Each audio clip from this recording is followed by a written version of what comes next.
Center Reliance, kasama ang buong pwersa ng News 5. Ito ang Frontline Pilipinas. Back to back, News 5 exclusive. 2 taong gulang na bata, patay matapos busalan at pukpukin ng pellet gun. Ang salarin, 15 anyos silang kapitbahay. Sa pool sa CCTV, rider na umiwas sa lubak, patay matapos magulungan ng truck. Sa eksklusibong one-on-one ni Cheryl Cosim, Pangulong Bongbong Marcos iginiit na hindi pwedeng abutin ng 2 taon ang pagkukumpuni sa EDSA. Ito naman ang viral. Mga customer na napagtripang pumasok sa freezer ng convenience store, wanted na ngayon. What happened, Metro Manila? Gamo-gamo, right? Bakit nga ba maraming malalaking gamo-gamo na naiispatan ngayon sa mga bahay at kondo?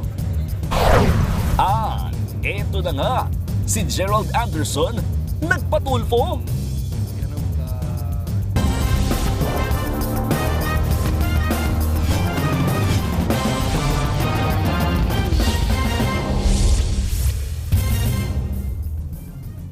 Pumailalim at nagulungan ng truck ng cement mixer ang isang rider sa Caloocan. Ang biktima, posibleng hindi na raw napansin ng truck dahil umiwas siya sa sobrang lubak na kalsada. Nasa frontline ng balitang yan, si Faith Del Mundo, exclusive.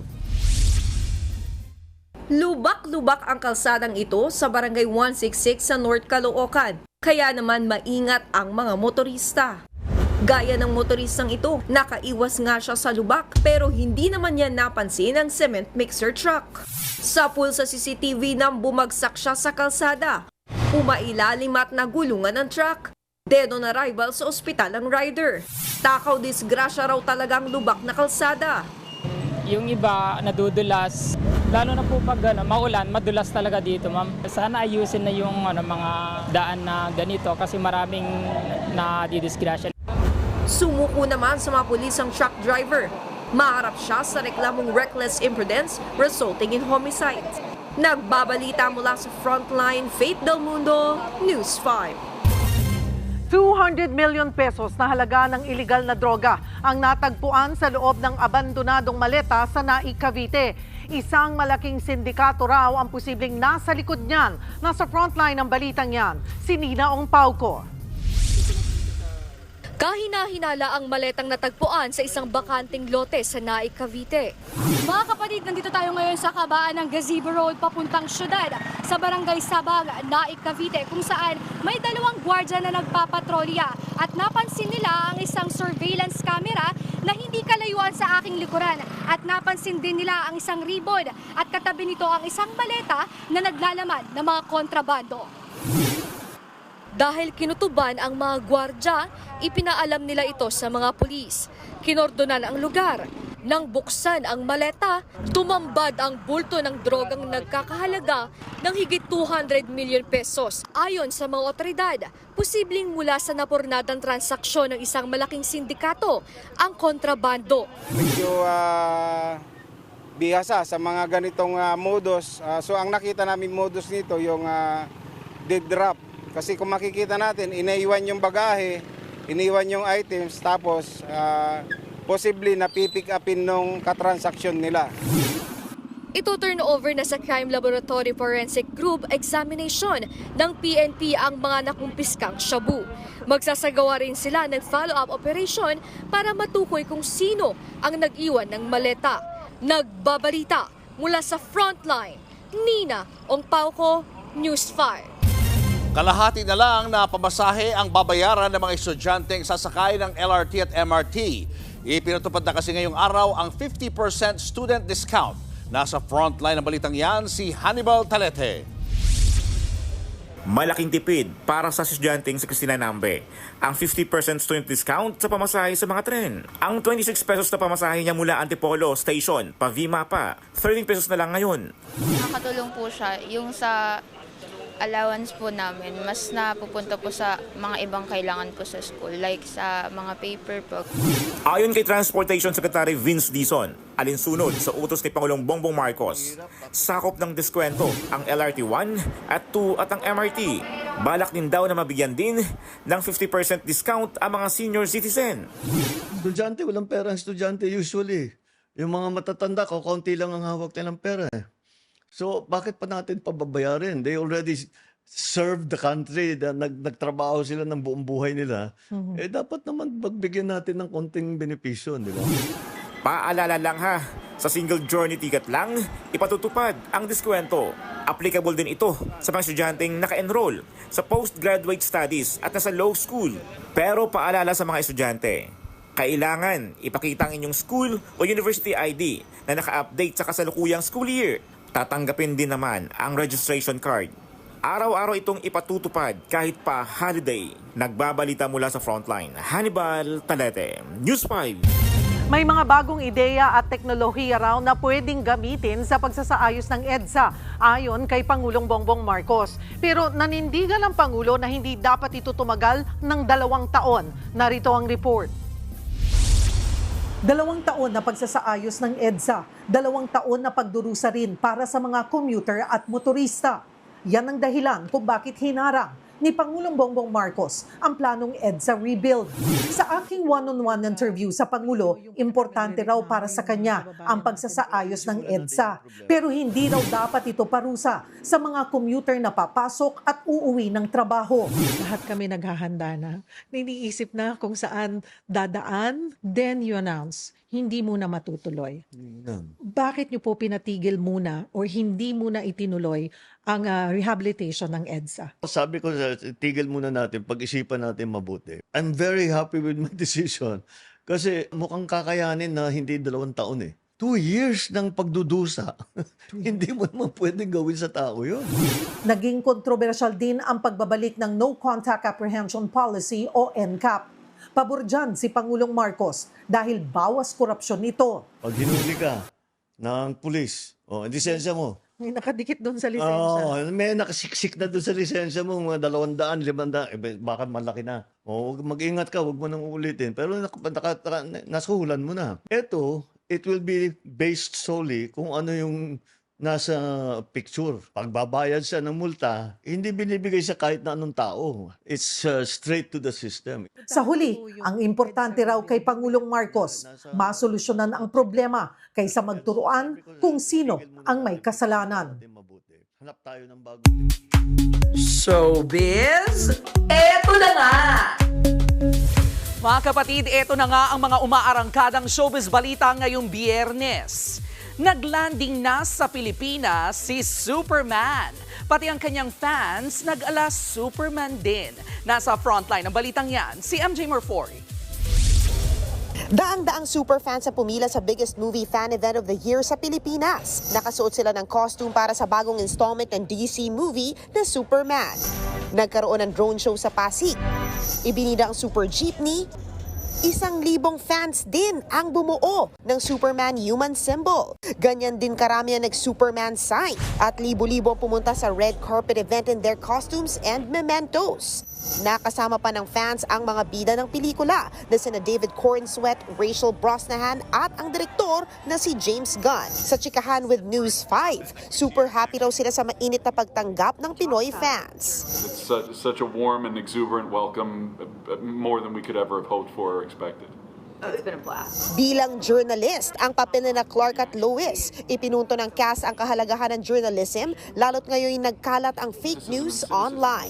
I think one of the things that makes these films and these properties endure is that they obviously highlight the power of superheroes, but also the power of everyday heroes, and I think encourage us all to find that strength and the vulnerability.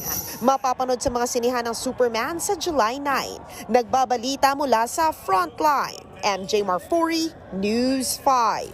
Susunod, focus na kumpanyang ilegal na nagbebenta ng lote at lupa sinalakay ng NBI. 2 taong gulang na batang lalaki sinakal at pinukpok sa ulo hanggang mapatay ng kanilang kapitbahay sa Bulacan. At Gerald Anderson may pinatulfo tungkol sa mga scammer. Abangan ang lahat ng yan sa pagbabalik ng Frontline Pilipinas.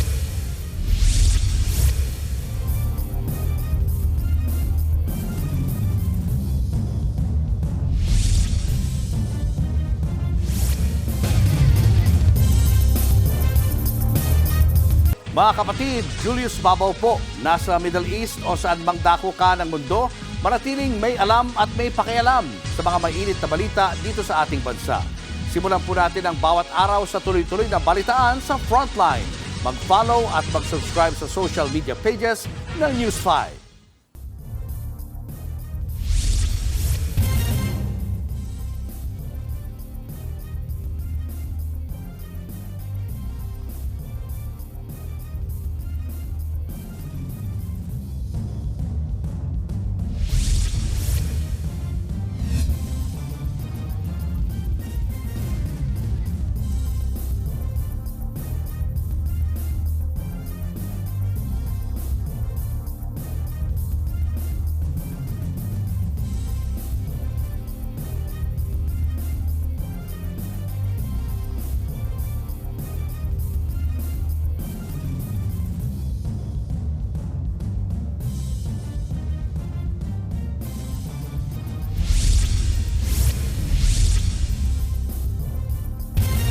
Ni-raid ng NBI ang isang bogus na kumpanyang nagbebenta ng lupain at lote sa Davao City.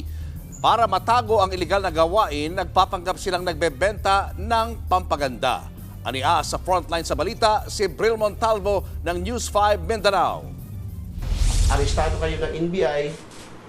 Sinalakay ng NBI Davao ang bogus na real estate company sa Davao City. Ang modus, kunwaring nagbebenta ng mga produktong pampaganda. Nakadisplay pa yan sa kanilang opisina. Pero ang totoo, lote at lupain ang ibinibenta nila. 2017 pa raw nag-ooperate yan. Kinumpiska ng mga otoridad ang mga dokumento at iba pang gamit sa loob ng opisina. Hindi nila nadatnan ang may-ari ng kumpanya pero nakausap siya ng NBI. Ayon sa may-ari, pinoproseso pa ang kanilang papeles gaya ng license to operate at license to sell mula sa Department of Human Settlement and Urban Development. Paliwanag naman ng mga empleyadong nasa kustudiya ngayon ng NBI. Tungkol lang naman sa lupa itong ginagawa namin. Nagbebenta sila ng mga lupa. Wala kaming alam tungkol sa kanilang mga dokumento. Mahaharap sila sa kaukulang reklamo kabilang ang estafa. Nagbabalita mula sa Frontline, Bril Montalvo, News 5, Mindanao. Nagbigay ng ultimatum si Pangulong Bongbong Marcos sa mga in charge sa rehabilitasyon ng San Juanico Bridge. Sa aming exclusive one-on-one interview sa Pangulo, sinabi niyang malala na ang sitwasyon ng tulay dahil hindi raw ginawa ang maintenance dito sa nakaraang ilang dekada. Target ng Pangulo na tapusin ang pagsasaayos nito bago matapos ang taon. Lalo't higit 1,000 truck daw ang dumaraan sa tulay kada araw mula Samar papuntang Leyte. Dapat by December, before the end of the year, ang pwede nang gamitin na sasakyan hanggang 12 tons. Nasa test. Sabi ko, pag hindi nyo natapos yan, tatanggapin ko yung resignation nyo. Susunod, freezer ng isang convenience store pinagtripan at ginawang parang kabaong. Lagot ang mga sangkot. Lolang pinadalhan ng pera ng anak abroad, sinuntok at hinold up sa Tondo, Maynila. Nagmakaawa pang wag siyang patayin. At mga video online, paano nga ba malalaman kung totoo o gawang artificial intelligence? Yan at iba pa sa pagbabalik ng Frontline Pilipinas.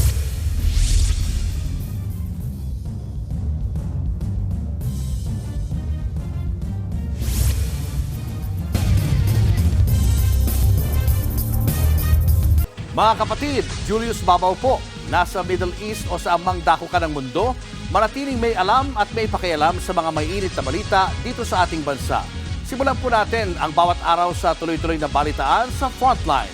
Mag-follow at mag-subscribe sa social media pages ng News 5.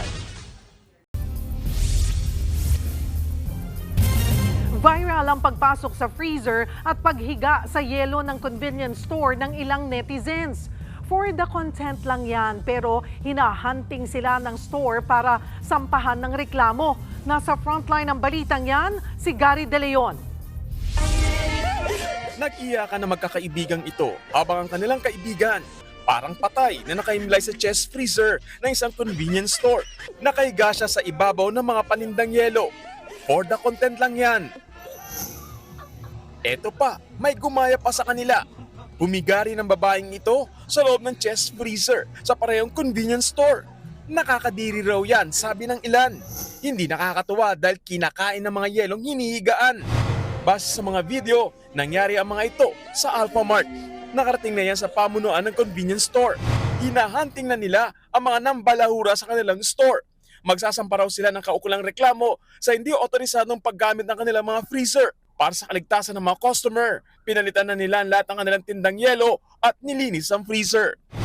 Nagbabalita mula sa Frontline, Gary De Leon, News 5. Susunod, News 5 exclusive, 2 taong gulang na bata, brutal na pinatay ng kanilang kapitbahay na may kapansanan. At lola sa Tondo, sinuntok na, hinolda pa ng 4 na tao. 100,000 pesos ang natangay. At Robin Angeles nagatid kilig at saya sa Eat Bulaga bilang official Dabar Cards.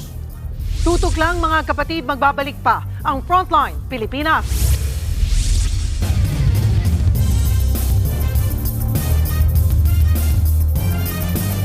Mga kapatid, Cheryl Cosim po. Nasa Estados Unidos, Canada o saan mang dako ka ng mundo, manatiling may alam at may pakialam sa mga mainit na balita dito sa ating bansa.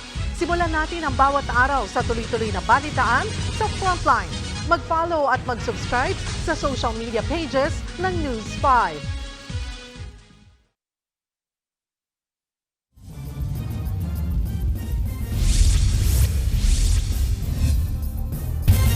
Brutal na pinatay ang 2 taong gulang na batang lalaki sa San Rafael, Bulacan. Sinakal at pinukpok sa ulo ng kanilang kapitbahay na may kapansanan. Nasa frontline ng balitang yan ang Mr. Exclusive ng News 5, Gary De Leon. Watermelon, papaya.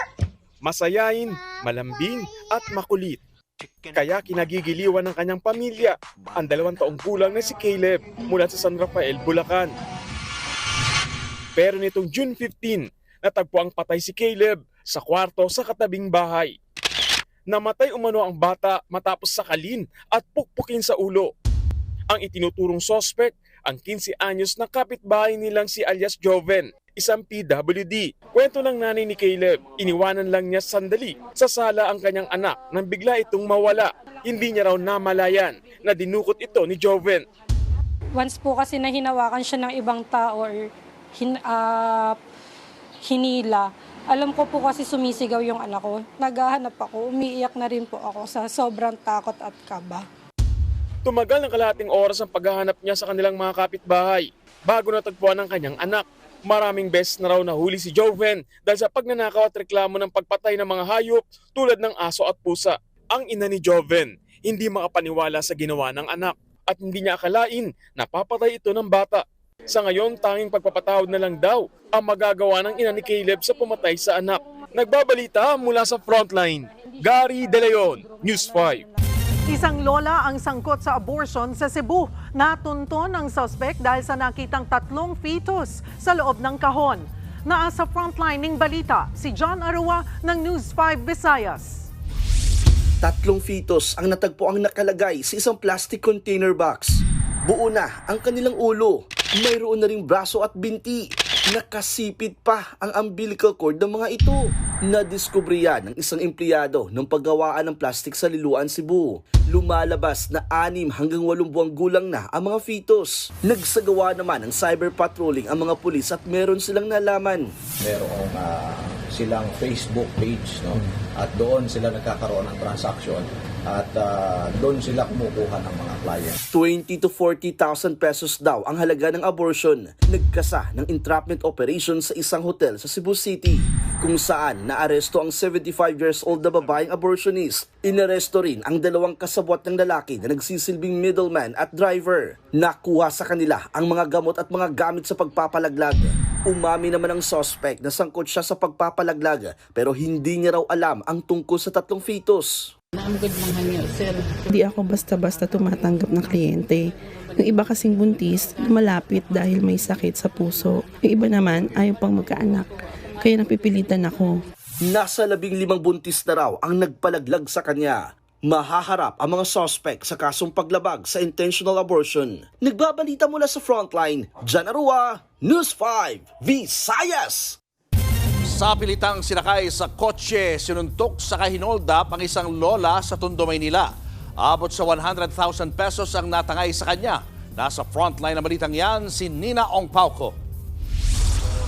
Pauwi na galing palengke ang 77 years old na si Lola Minerva. Nasa pool sa CCTV sa Pretel Tondo sa Maynila kung papaano siya sinundan ng isang lalaki at babae. Maya-maya, makikitang kasabay na nilang maglakad ang matanda. Hindi na nakunan sa CCTV pero sa pilitan daw isinakay sa kotse si Lola Minerva. Doon siya piniringan, sinuntok at ninakawan. Sabi ko, huwag niyo lang kapwa akong papatayin. Kung kailangan niyo tulong ko, lumapit kayo sa akin, tutulungan ko kayo. Yung salita ho ako na salita. Ayun, nung siguro mga malay na sandali na lang. Huwag maingay ka nung driver. Papatayin ka ika namin, sabing ganyan.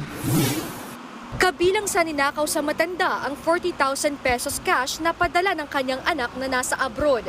Tinangay din ang kanyang mga alahas. Suma total, higit 100,000 pesos ang nakuha kay Lola Minerva. Nagpaikot-ikot daw ang sasakyan hanggang sa binaba siya ng mga sospek sa bahagi ng Divisoria. Binigyan pa ng 200 pisong pamasahe ng mga sospek ang matanda para makauwi. Naipaalam na ito sa barangay habang inaalam na ang pagkakakilanlan ng mga salarin. Nagbabalita mula sa Frontline, Nina Ong Pauco, News 5. Nakakatroma na raw ang sigalot ng Israel at Iran. Personal na narinig at naramdaman ng isang OFW sa Israel ang pagbagsak ng ballistic missile. Nasa frontline ng balitang yan, si Rainiel Pawid, exclusive. Umuulan pa rin ang missile sa Iran at Israel. Nawasak ang research building, ospital at iba't ibang establishmento sa Israel. Ang ganti tinarget ang mga nuclear site ng Iran. Isang linggo na ang sigalot. Naiipit ang mga turista at residenteng tumatawid ng border sa Jordan at Turkiye. Ang OFW na si Gwen Igne na nasa Central Tel Aviv sa Israel, napapaisip ng umuwi. Lalo't personal na niyang narinig at naramdaman ang pagbagsak ng ballistic missile. Ramdam niya na raw talaga ang gyera. Iba talaga yung gera ngayon. Kakaiba talaga. Sobrang nakakatakot na napapaisip tuloy ako na umuwi na. Binalikan pa raw nila ang kanilang bahay pero wasak na ang bintana at may mga nagkalat na bubog. Sa mismong building naman kung saan bumagsak ang missile, isang kababayan natin ang nasugatan sa binti. Nasa maayos naman na siyang kondisyon ngayon. Sa huling tala, 178 Pilipino na ang gustong umuwi ng Pilipinas. 6 na Pinoy naman ang ligtas na nakatawid mula Israel pa Jordan. Kabilang dyan ang OFW na si Engineer Edsel Sarkilia. Tiniyak ng embahada na oras na magbukas ang Israel Airport, agad ilalatag ang mass repatriation. Nagbabalita mula sa Frontline, Rainiel Pawid, News 5.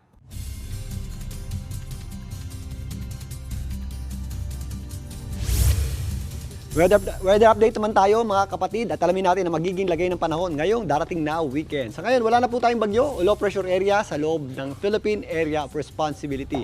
Ito na lamang easterlies at intertropical convergence zone ang nagdadala po ng mga posibleng pag-ulan at mga thunderstorms sa malaking bahagi ng ating bansa. Sa ngayon, nasa ilalim po tayo ng tinatawag na monsoon break. Pero kailan babalik ang habagat natin o yung ating southwest monsoon? Bukas ng gabi hanggang linggo, magsisimula na yung magparamdam dito sa western section, dyan po sa may area ng Palawan at sa darating naman na Linggo hanggang Lunes, buong bansa na po natin ay maapektuhan itong tinatawag nating habagat or southwest monsoon. Pero ngayon, ito po ay medyo mahina pa o yung pagbabalik nito ay medyo mahina pa naman. Ganun pa man, ito pa rin po ay magdadala ng mga posibleng pagulan at thunderstorms mostly sa western section ng ating bansa. Sa kasalukuyan, ito pong Intertropical Convergence Zone at Easterlies ang nagdadala ng maulap na panahon at mga posibleng scattered o kalat-kalat na pagulan. Sa malaking bahagi na po yan ng Mindanao at sa malaking bahagi ng Visayas. Kasama na po dyan ang ilang areas ng Palawan, maging dito sa area ng Mindoro. At sa darating nga ngayong weekend, mas madadagdagan pa yung ating pagulan dahil sa epekto ng habagat dito naman sa may area ng Palawan at sa area din ng Mindoro. Kasama na po dyan ang Western Visayas. Dito po sa Metro Manila, maliwalas naman ang panahon natin ngayong pagpasok na weekend. Pero again, sa mga lalabas ng bahay at may mga lakad ngayong weekend, ugaliin pa rin po magdala ng payong. Although magandang panahon natin at mainit sa tanghali, pagsapit ng hapon, mas nagiging maulap po ang panahon natin. At posible pa rin po yung ating mga thunderstorms o yung ating mga afternoon showers. Samantalang marami ang nagtataka kung bakit maraming moth sa Metro Manila. Ito ay mass emergence o pinomeno na pagdami ng tinatawag nating Lisa sampa o tropical swallowtail moth. Native ito sa Southeast Asia, kasama dyan ang bansang Pilipinas. Lumalabas ito buong taon pero pinakamarami tuwing buwan ng Mayo hanggang Hulyo o panahon nga ng habagat. Mas basa kasi ang humid o malinsangan ang gabi kung saan mas aktibo ang mga ito at mas napapalapit sa ilaw. Mating season din nila ito kaya dumadami po ang mga yan. Normal lang ang pagdagsa nito sa urban areas gaya ng Metro Manila dahil na-attract nga sila sa ilaw ng lungsod. Pero ayon sa pag-aaral, may kinalaman ang mas mahabang panahon ng tag-init noong nakaraang buwan sa pagdami ng mga ito. Mas mapapadalas pa ang ganitong phenomenon dahil sa epekto ng climate change at paghaba ng panahon ng tag-init. Ako po ang inyong weather frontliner, Alvin Pura, na lagi may panahon para sa iyo.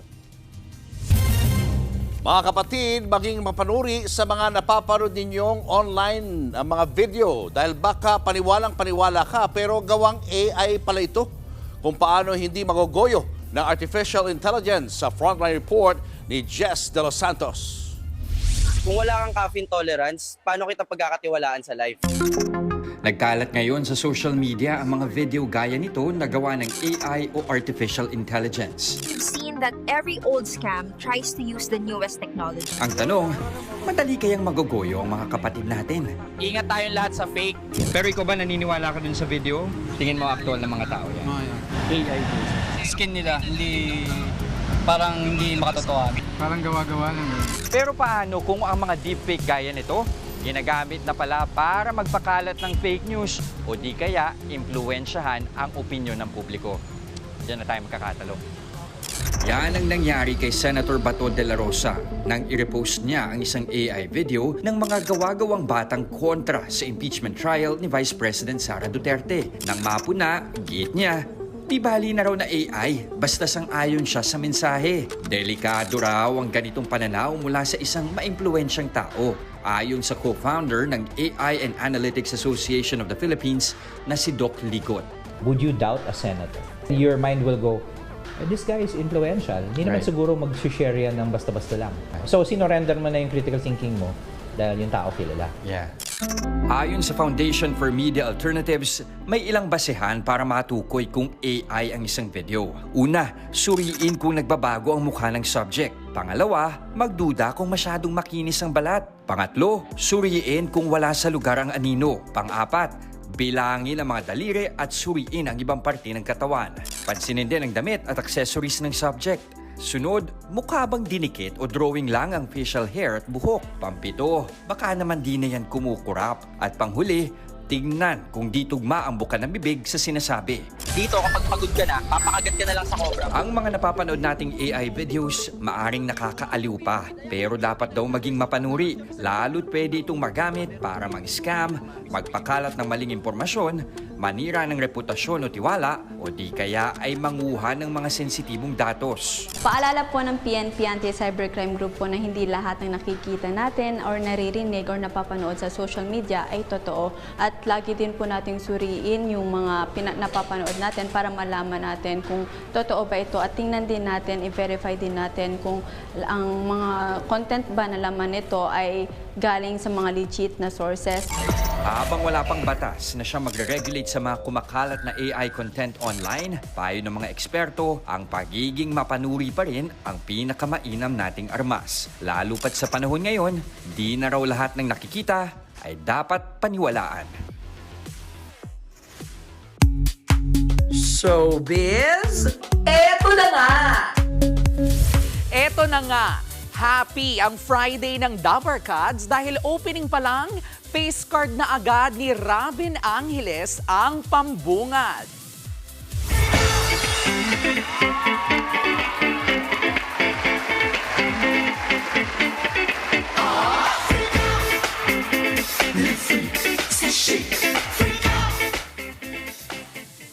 Ngayong araw nga po ang first salang ni Robin bilang official Dabarkads. Kaya bukod sa hosts, nakigaya rin ang kanyang dance moves pati ang audience. Siyempre, dagdag happiness si Robin sa pananghalian ng mga nakatutok araw-araw sa Eat Bulaga.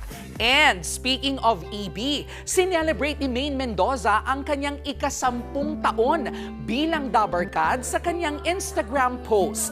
Nirecreate nga ni Meng ang kanyang audition sa Eat Bulaga noong 2015. And since then, tuloy-tuloy pa rin si Meng sa paghahatid ng 1,100 tuwa sa buong bansa.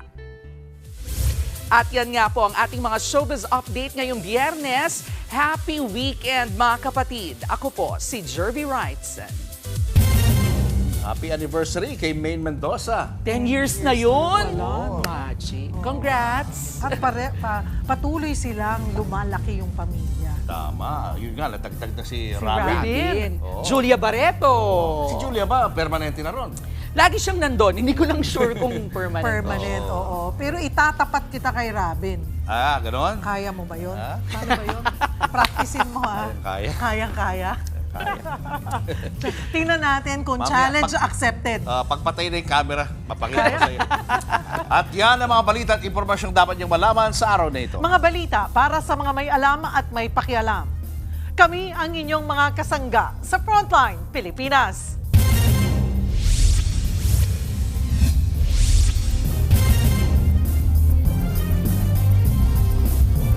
Mga kapatid, Cheryl Cosing po. Nasa Estados Unidos, Canada o saan man dako ka ng mundo, manatiling may alam at may pakialam sa mga maiinit na balita dito sa ating bansa. Simulan natin ang bawat araw sa tuloy-tuloy na balitaan sa Frontline. Mag-follow at mag-subscribe sa social media pages ng News 5.